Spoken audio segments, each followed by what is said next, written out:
හරියටම නිදාගන්න දන්නේ නැත්තම් මේ කතා කරන්නේ ඔයාට. අද කියලා දෙනවා හරියට නිදාගන්න ඕන පිටිය. මෙච්චර කල් දැනගෙන හිටියේ නෑනේ හරියට නිදාගන්නේ කොහොමද කියලා. yes. අද තමයි දවස. ඔයා ඒක හරියටම දැනගන්න. ඔයා නිදාගන්නේ කොණ්ඩේ පෙත පිටින් නම් මේ කතා කරන්නේ ඔයාට. ඔයා දැනගත යුතු දේවල් ගොඩක් වෙනවා මේ ගැන.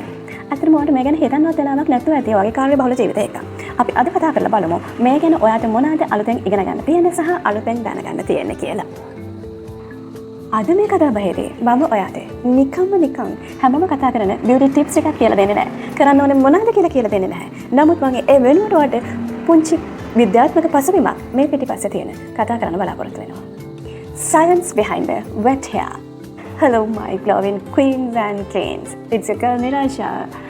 A little beauty, a little science, and all of truth.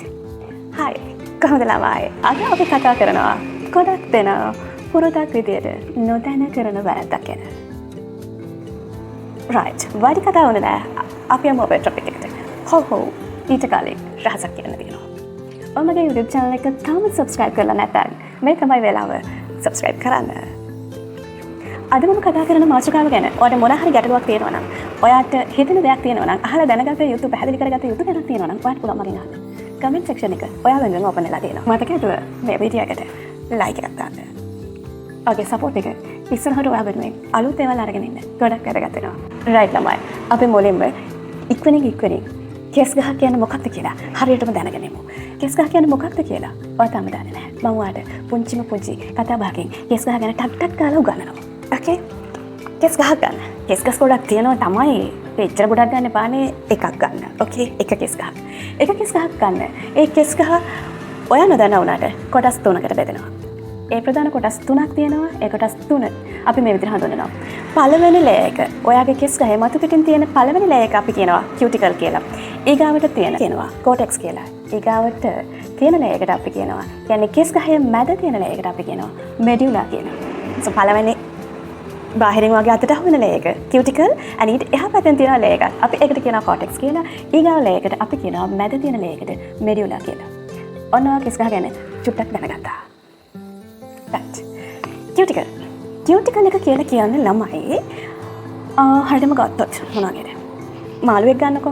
ඔය මාළුවාගේ පිට තියෙන කොරපොතු තියෙනවනේ. එකින් එකට බැඳිලා තියෙන්නේ just like overlapping එකට බැඳිලා තියෙන්නේ. එහෙම බැඳිලා තියෙන මාළුවාගේ කොරපොතු තියෙන රටාවට තමයි මේ කියුටිකල් එක පිහිටලා තියෙන්නේ. හරියට මාළුවාගේ කොරපොතු වගේ ඔයාගේ ඔළුවේ කෙස් ගහේ කියුටිකල් ලේයර් එක පිහිටලා තියෙන බව. මේ කියුටිකල් ලේයර් එකෙන් ඔයාගේ කෙස් ගහ ආරක්ෂා කරනවා. ඔයාගේ කෙස් ගහට ෂයින් එකක් දෙනවා. කෝටෙක්ස් එකට අපි කියනවා මිඩල් ලේයර් කියලා. මොකද මෙයා ඉන්නේ මෙඩියුලා එකයි කියුටිකල් එකයි හරි මැද. කෝටෙක්ස් එක තමයි වැදගත්ම පාර්ට් එක ඔයාගේ කෙස් ගහේ. මෙයා තමයි ඔයාගේ කෙස් ගහට පාට දෙන්නේ. මෙලනින් අන්තර්ගත වෙලා තියෙන්නේ මෙන්න මේ කෝටෙක්ස්. මෙලනින් වගේම කෙරටිනුත් අන්තර්ගත වෙලා තියෙනවා කෝටෙක්ස් එකේ. ඔයා දන්නවද දන්නේ? මෙලනින් ප්‍රධාන වශයෙන් කොටස් දෙකකට බෙදෙනවා. පළවෙනි කොටස තමයි ඉව්මෙලනින්. දෙවෙනි කොටස පියෝමෙලනින්. ඉව්මෙලනින් වලින් වාගේ කොණ්ඩෙට දුඹුරු පාටක් එහෙම නැත්නම් කළු පාටක් එකතු කරනවා. ඒ කියන්නේ මෙයාගේ ළඟ තියෙන මෙලනින් පිග්මන්ට් ප්‍රමාණය ගොඩක් වැඩි.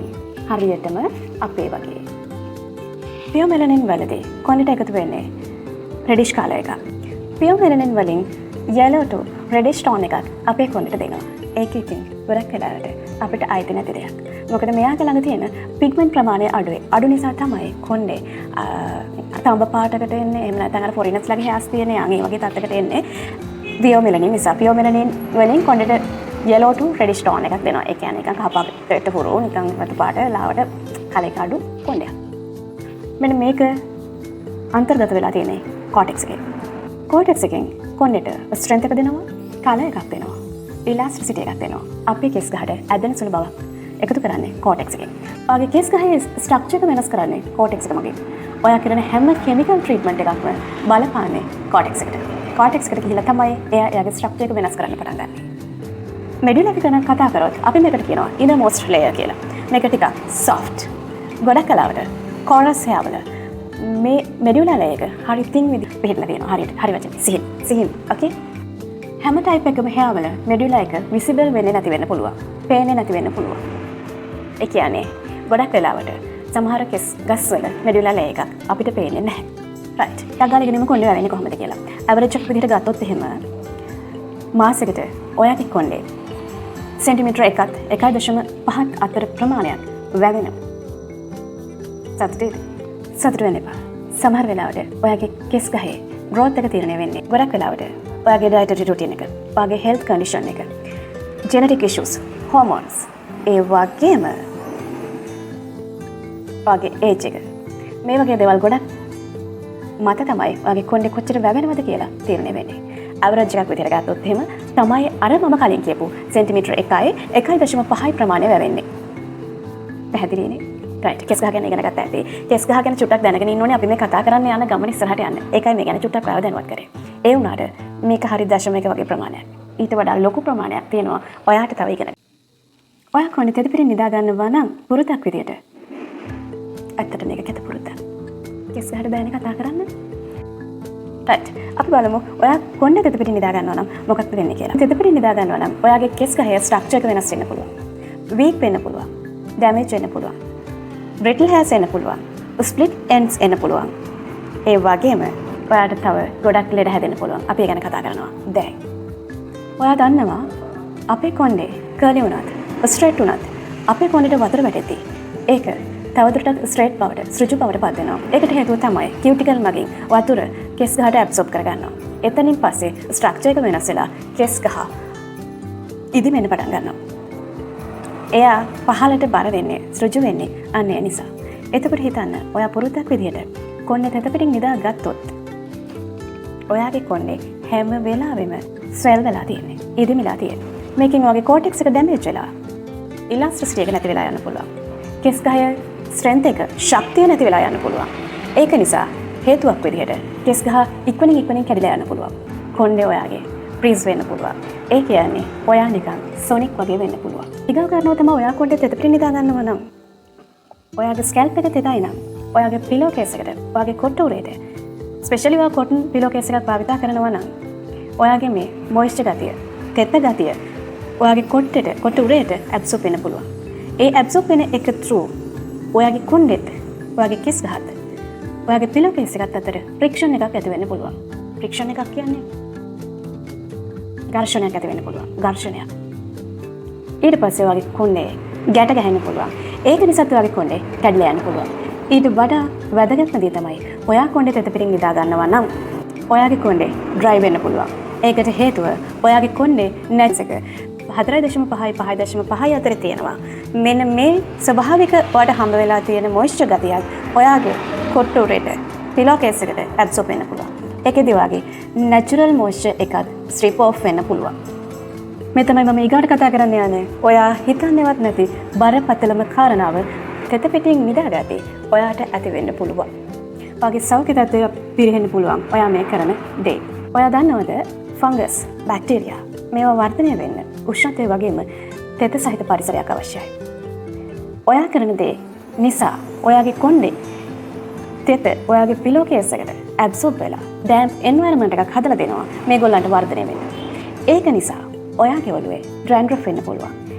It may be dry dandruff or oily dandruff. අපි දැකලා තියෙනවා අර මොනවාද පොතු ගැලවිලා යන dandruff එනවා. ඊට පස්සේ oily dandruff එකක් තියෙනවා. අපි ඔළුව කසනකොට yellow substance එකක් අපේ pH එකට එනවා නම්, නියපොත්තට එනවා නම් ඒක ගොඩක් වෙලාවට අපිට oily dandruff එකක් කියලා කියන්න පුළුවන්. ඒක ගොඩක් oily dandruff එකක් ඇති වෙන්න පුළුවන්. මොකද ෆංගස් වර්ධනය වෙන නිසා. ඒ වගේම ෆංගස් නිසා ඔයාට එන්න පුළුවන් ප්‍රශ්න කිහිපයක් තියෙනවා. එක oily dandruff, දෙක dry dandruff. ඔයාගේ itchiness එකක් එන්න පුළුවන්. කසන්න පුළුවන් ඔළුව. dandruff ඇති වෙලා ඔළුව කසන්න පුළුවන්. මේ හේතුවෙන් ඔයාගේ scalp එක irritate වෙන්න පුළුවන්. ඒ වගේම බැක්ටීරියා වලට වර්ධනය වෙන්න, අභිජනනය වෙන්න ඔයා සුදුසු පරිසරයක් සකස් කරලා දීලා තියෙන නිසා ඔයාගේ ස්කැල්ප් එකේ බැක්ටීරියා වර්ධනය වෙන්න පුළුවන්. මේ හේතුවෙන් බෑඩ් ඔඩර් එකක් එන්න පුළුවන්. සමහර ලාවට අපි කොණ්ඩෙන් නිකන් ගඳයි කියන්නේ, කොණ්ඩෙන් ඔළුවෙන් ගඳක් එන්නේ, ගඳ එන්න වැඩි වෙන්න පුළුවන්. තේරුණාද? මෙන්න මේ හේතුව නිසා. ඒ වගේම ඔයා හදලා දෙන මේ පරිසරය නිසා ෆංගස්, බැක්ටීරියා ඔයා නිදාගන්න වෙලා ඔයා නිදාගන්න පිලෝ කේස් එක through ඔයාගේ ෆේස් ස්කින් එකේ ඉරිටේෂන්ස් ඇති කරන්න පුළුවන්. එක්සීමා වගේ තත්ත්වයන් ඇති කරන්න පුළුවන්. ඩර්මැටිටිස් වගේ තත්ත්වයන් ඇති කරන්න පුළුවන්. ඇක්නි සිටුේෂන්ස් එන්න පුළුවන්.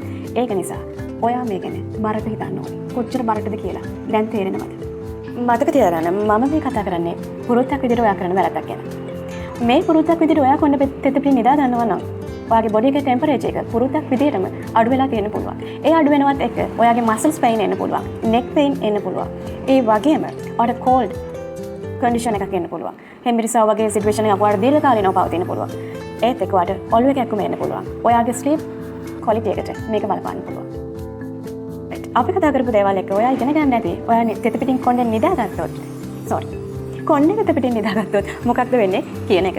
රයිට්. පළවෙනිට ඔයාලට වෙන්න පුළුවන් දේවල් ටික තමයි අපි කතා කරේ. ඔයාගේ hair damage වෙන්න පුළුවන්, breezy වෙන්න පුළුවන්, breakages එන්න පුළුවන්, split ends එන්න පුළුවන්. ඒ වගේම ඔයාගේ safety and hygiene එකට ඒක බලපාන්න පුළුවන්. ඒක ඔයාගේ ශරීර සෞඛ්‍යයට බලපාන්න පුළුවන් කියන එක අපි කතා කරා. ඒ වගේම ඔයාලට ඉතිරි වෙන්නේ unmanageable hair එක. මේ හේතුව නිසා hair structure එක වෙනස් වෙලා ඔයාගේ hair loss එකට යන්න පුළුවන්. කොණ්ඩේ වැටෙන තත්යකට, කොණ්ඩේ යන තත්යකට ඔයා එන්න පුළුවන්. මොකද ඔයා දීර්ඝකාලීනව මේ වැරද්ද කරන නිසා. අපි බලමු මේ වැරද්දෙන් මිදෙන්න ඔයාලට කරන්න පුළුවන් මොනවද කියලා. ඔයාලට පුළුවන් ඔයාට දවසේ ඔයා නිදාගෙන කිට්ටු වෙලා නාන කෙනෙක් නම් ඔයාට කලින් නාන්න පුළුවන්. ඒ වගේම ඔයාට පුළුවන් කොණ්ඩේ air dry වෙන්න දෙන්න. මුන්දට travel dry කරන්න පුළුවන්. මේ ටික ඔයාට කරන්න පුළුවන්. ඒත් ඒක ඔයාට කරන්න පුළුවන් තව දෙයක් තමයි ඔයා travel dry කරද්දී micro fiber travel එකක් භාවිත කරන්න. මේකෙන් ඔයාගේ past ඔයාගේ කොණ්ඩේ තියෙන වතුර absorb කරගන්නවා. ඊළඟට ඔයා වැඩට ගිහිල්ලා ගෙදර ඇවිල්ලා හැමදාම රැට නාන්න වෙන කෙනෙක් නම් දැන් මට බනින්න පුළුවන්. මේ කතා කරන ඔයාට පුළුවන් micro fiber travel එකක් use කරන්න. ඔයා hair dry කරගන්න. ඒ වගේම ඔයාට dry එකක් use කරන්න පුළුවන්. හැබැයි dry එක use කරද්දී අපි ගොඩක් දෙනා නොදැන කරන වැරද්දක් තියෙනවා. dry එක කොච්චර දුරකින්ද කෙස් ගහට scalp එකට. scalp එකට කොච්චර දුරකින්ද අපි dry එක අල්ලන්න ඕනේ කියන එක. ඔයා angle කරන්න ඕනේ සෙන්ටිමීටර් 15ත් 20ත් අතර ප්‍රමාණයක් දුරකින්. ඒ වගේම ඔයා ඒක ඔයාගේ ස්කැල්ප් එකට ඩිරෙක්ට්ලි කෙලින්ම ස්කැල්ප් එකට දෙන්නේ නැහැ. ඒක ඇන්ගල් එකට දෙන්නේ ස්කැල්ප් එකට වැදෙන්නේ නැති වෙන්න. එකම තැනට ඔයා ඩ්‍රයි එක දිගටම අල්ලගෙන ඉන්නේ නැහැ. එහෙම වුණොත් ඔයාගේ ස්කැල්ප් එක ඕවර් ඩ්‍රයි වෙන්න පුළුවන්. ඔයාගේ නැචරල් මොයිස්චර් එක නැති වෙලා යන්න පුළුවන්. ඩ්‍රයි එක ඔයා භාවිත කරද්දී ඔයාට පුළුවන් අවසානයේ කූලින් ඉෆෙක්ට් එකක් භාවිත කරන්නත්. ඩ්‍රයි එකෙන්. ඒ වගේම ඩ්‍රයි එක කරද්දී හීට් එක වැඩි කරන්නේ නැතුව සාමාන්‍ය හීට් එකේ තියාගෙන ඔයාට පුළුවන් ඩ්‍රයි කරන්න. මේ ගැන අවධානය යොමු කරන්න. ඔයා hair dry කරන කෙනෙක් නම්. ස්පෙෂල්ම දේ තමයි මට මෙතනදී කතා කරන්න ඕනේ. අපි භාවිත කරන්නේ ගොඩක් වෙලාවට cotton materials pillow cases. ඒක නිසා ගොඩක් වෙලාවට අපිට වෙන්න පුළුවන් හානිය වැඩි. ගොඩක් වෙලාවට හැමෝටම හොඳයි. ඔයාට පුළුවන් නම් silk material එකේ pillow case එකක් භාවිත කරන්න. මොකද මේකට ඔයාගේ කෙස් ගහේ තියෙන සීබම් ප්‍රමාණය, ඒ කියන්නේ natural moisture ඔයාට දෙනවනේ කෙස් ගහ සම්බන්ධ වෙලා තියෙනවනේ sebaceous glands වලටයි sweat glands වලටයි මේක through ආඩ හම්බ වෙනවා දාඩිය. ඒ වගේම ඔයිල් එකක් හම්බ වෙනවා, තෙල් එකක් හම්බ වෙනවා. මේ තෙල් එකට අපි කියනවා සීබම් කියලා. මෙන්න මේ දෙක එකට එකතු වෙලා හැදෙන මිශ්‍රණයක් තියෙනවා. මේ හැදෙන මිශ්‍රණයට අපි කියනවා ඇසිඩ් මන්ත්‍රය කියලා. මෙන්න මේ ඇසිඩ් මන්ත්‍රය එක ඔයාගේ ස්කැල්ප් එක ආරක්ෂා කරනවා. ස්පෙෂලි ෆංගස් වලින්, බැක්ටීරියා වලින් ඔයාගේ ස්කැල්ප් එක ආරක්ෂා කරනවා. ඒ ස්කැල්ප් එක ඔයාගේ ආරක්ෂා කරගන්නේ නැහැ. ඔයාගේ natural moisture එකත් strip off වෙලා යන්න පුළුවන්. ඔයා භාවිත කරන්නේ cotton pillow case එකක් නම්. ඔයාට පුළුවන් නම් silk pillow case එකක් භාවිත කරන්න. මෙයා natural වගේ moisture එක absorb කරගන්නේ නැහැ. ඒත් ඔයාගේ කොණ්ඩේ තියෙන තෙත ගතිය absorb කරගන්නේ නැහැ. ඒක නිසා ඔයා මෙතනදී ආරක්ෂිතයි. ඔයාගේ කොණ්ඩේ dry වෙන එක නැති වෙලා යනවා. ඒ වගේම තමයි ඔයාගේ කොණ්ඩේ වතුර ගතිය ඔයාගේ pillow case එකට absorb වෙලා ඇති වෙන්න පුළුවන් friction එක නැති කරනවා මෙන්න මේකේ. ඒ කියන්නේ ඔයාගේ කොණ්ඩේ ගැට ගහන එක නැති වෙනවා. ඔයා උදේ නැගිටිද්දී ඔයාට නැගිටින්න පුළුවන්. shiny manageable hair එකක් එක්ක. තව දෙයක්. ඔයා අනිවාර්යයෙන්ම ඔයාගේ pillow case එක සතියකට දෙවතාවක්වත් හොදන්න ඕනේ. මතක ඇතුව. රයිට්. මේක ගැන කතා කරද්දී මට පොඩි දෙයක් ඉක්මනින් කියන්න ඕනේ. මේක ඔයා ගොඩක් වෙලාවට තව කෙනෙක්ට එන්න පුළුවන් ප්‍රශ්නයක් තමයි මේ කතාව අවසානයේදී මගේ කොණ්ඩේ ස්වභාවිකවම ගොඩක් මොයිස්චර් ගතිය. ඒ කියන්නේ තෙල් ගතියක් තියෙන මගේ කොණ්ඩේ. ඒක නිසා මගේ කොණ්ඩේ තෙත වෙලා නිදාගත්තට ප්‍රශ්නයක් නැහැ.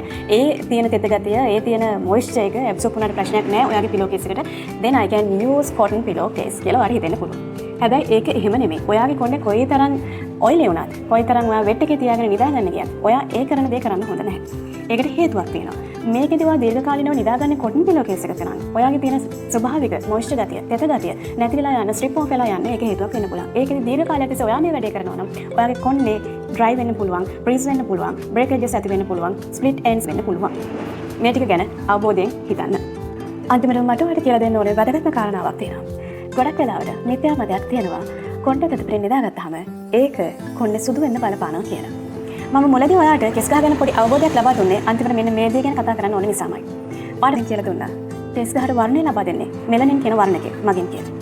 එතකොට මේ කතා කරපු කතා බහ ඇතුලේ අපි කිසිම තැනක කතා කරේ නැහැ. ඔයා තෙත කොණ්ඩේ පිටින් නිදාගත්තොත් ඔයාගේ කොණ්ඩේ මෙලනින් කියන වර්ණකය අඩු වෙලා යනවා කියලා. මේ ලෝකේ කවුරු කොහොම මොනවා කිව්වත්, කවුරු කොහොම මොන ප්‍රොඩක්ට් එක ඔයාට සජෙස්ට් කරත්, මොන ප්‍රොඩක්ට් එකක් ආවත් ඔයාගේ කොණ්ඩේට කලර් එක දෙන්නේ මෙලනින් කියන පිග්මන්ට් එක මගින්. විද්‍යාත්මක පසුබිම තියෙන්නේ එහෙම. ඉතින් මේ විද්‍යාත්මක පසුබිමත් එක්ක ඔයා කොණ්ඩේ තෙත පිටින් නිදාගත්තා කියලා ඒකේ බලපෑමක් ඇති වෙන්නේ නැහැ. ඔයාගේ කොණ්ඩේ සුදු වෙන්න, ග්‍රේ හේර්ස් එන්න. හැබැයි ග්‍රේ හේර්ස් එන්න මේ දේවල් බලපාන්න පුළුවන්. දීර්ඝකාලීනව වඩා හැම්බිරිස්සාවක් තියෙනවා කියලා කියන්නේ දීර්ඝකාලීනව ඔයාගේ තියෙන ඉමුනිටි සිස්ටම් එක දුර්වලයි කියන එක. එකක්. එතකොට ඔයාගේ ඩයටරි රුටීන් එක. විටමින් සහ මිනරල්ස් ඇබ්සොර්ප්ෂන් එක දුර්වලයි කියන එක. ඔයා ගන්න විටමින් සහ මිනරල්ස් වලින් තමයි අපේ කොණ්ඩේ කලර් එක දෙන්න මෙලනින් පිග්මන්ට්ස් ඇති වෙන්නේ. එතකොට ඔයාගේ ශරීර සෞඛ්‍යය එකට බලපානවා. මේ දේවල් එක්කන් ඔයාගේ ඒජ් එකත් එක්කන් වයසත් එක්කන් අපි කොයිතරම් කෑවත් අපිට ඇබ්සෝබ් වෙන ප්‍රමාණය අවශෝෂණය වෙන ප්‍රමාණය අඩුයි, බහිස්රාව විදිහට බැහැර වෙන ප්‍රමාණය වැඩි.